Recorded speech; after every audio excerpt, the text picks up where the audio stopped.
How many times would you risk your life to give birth, if the survival of an entire kingdom depended on you? For much of history, the strength of an empire wasn't forged solely by armies or treaties, but in the quiet, perilous chambers where queens labored to bring heirs into the world. Their bodies became the battlegrounds where dynasties rose or fell. Some bore 14 children, others over 20. Theirs was a life of relentless pregnancy, crushing grief, and political maneuvering, all in the name of securing a bloodline. Today, we step into the lives of 7 extraordinary royal mothers whose wombs shaped nations.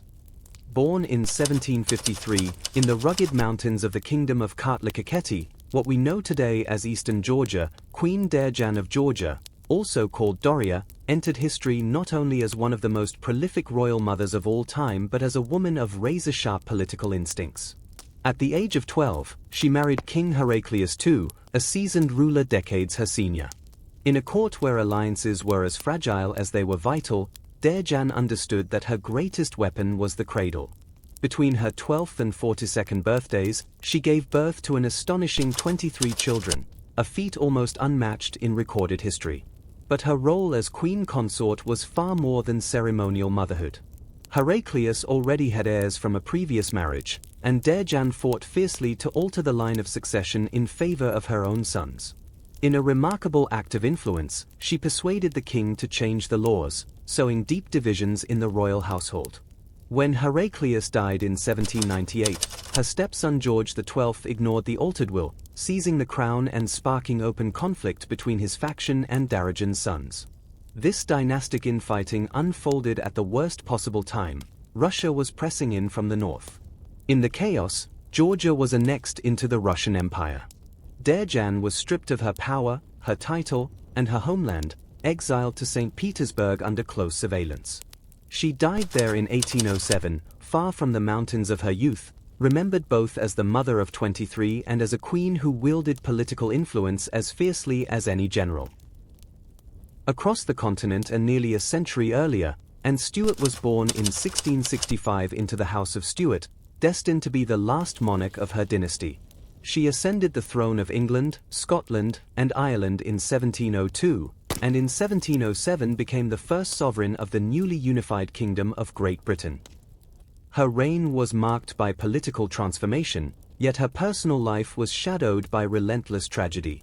Over the course of 16 agonizing years, and was pregnant 18 times.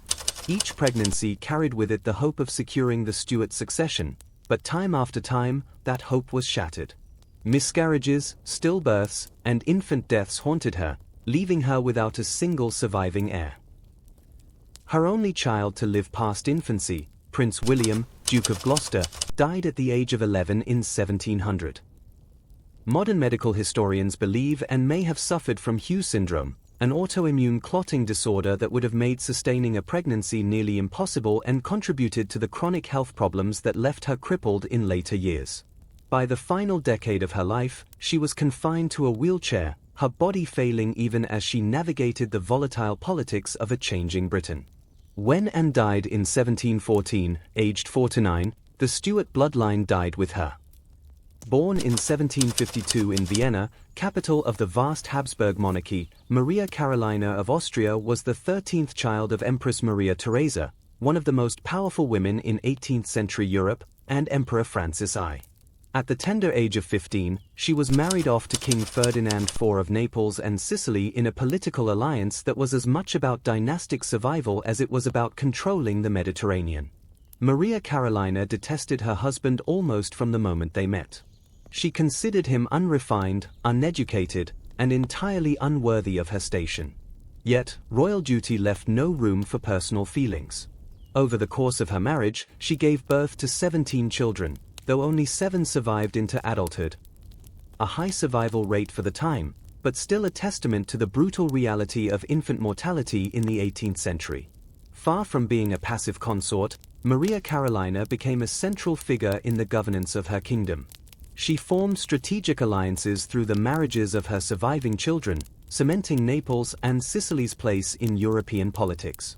The turbulence of her reign reached its peak during the French Revolution, when her beloved sister, Marie Antoinette, was executed in Paris. This personal tragedy hardened her already steely resolve, and she dedicated herself to combating revolutionary influence in southern Europe. Traveling further back in time, to the heart of the medieval world, we meet Eleanor of Castile, born in 1241 in the Kingdom of Castile, part of what is now Spain.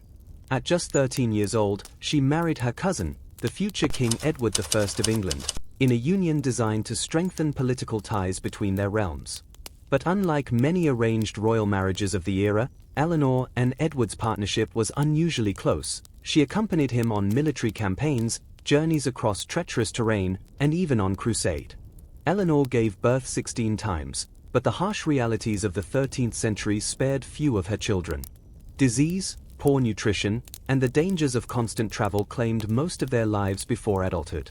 Only a handful survived, including their son who would become Edward II. Her final pregnancy left her severely weakened. In 1290, while traveling north with her husband, Eleanor fell gravely ill and died. Edward's grief was legendary. He ordered the construction of 12 monumental Eleanor crosses, marking each stop of her funeral procession from Lincoln to Westminster.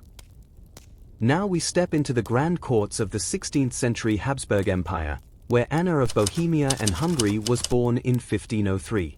The daughter of King Vladislaus II of Bohemia and Hungary, she was married at 18 to Ferdinand I, the grandson of Holy Roman Emperor Maximilian I. At first, the union was purely political, designed to strengthen Habsburg control over Central Europe, but in a rare twist for such alliances, it blossomed into a genuine bond. Anna brought something precious to the Habsburg dynasty: fresh genetic heritage. Unlike many of her royal contemporaries, she was not the product of close intermarriage, and this infusion of genetic diversity proved vital for a family notorious for inherited health problems. Over the course of her marriage, Anna of Bohemia and Hungary endured 15 pregnancies, an extraordinary feat even by royal standards.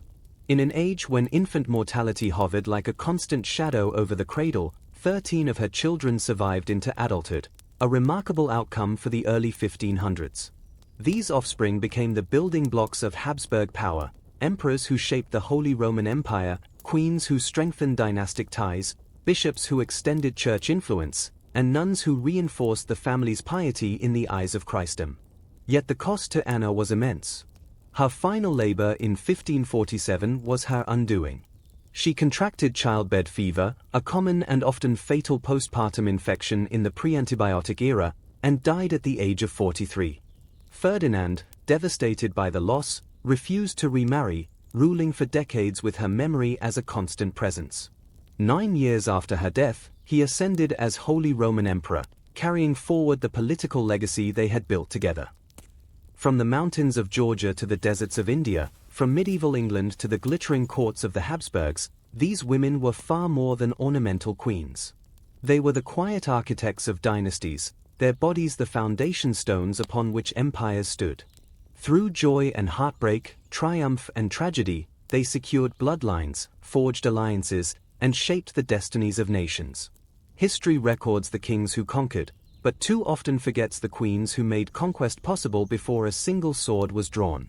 If their stories moved you, honor their memory. Like this video, subscribe for more untold histories, and tell us in the comments, which of these queens left the greatest mark on you?